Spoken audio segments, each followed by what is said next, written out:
siin on nüüd üks näide sellisest koerakuudist, mis sobib igale koerale ükstapuha millise ilmaga väljas olla. Soomes ollakse seda meel, et hagios, kui on väljas ja minu meelest hagial on mõistlik väljas olla, peab olema kuude sees radiaator. Ja neid päris tehakse, need on koerakindlad radiaatorid. Koer sellele viga teha ei saa, siit saab parasjagu temperatuuridele üles. Materjal on selline, mis eraldi soojustust ei vaja. Ja tätä koira ei pysty raapikka tätä.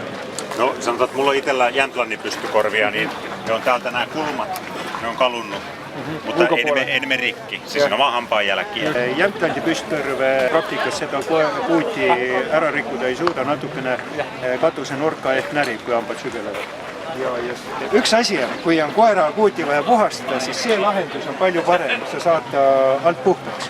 Muidu kui sa katuse pealt ära tõstad, siis sa pead sisse runima.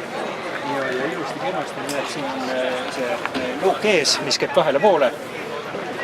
Tuult sisse ei lähe. Vaat selline on tänapäevane koerakuut.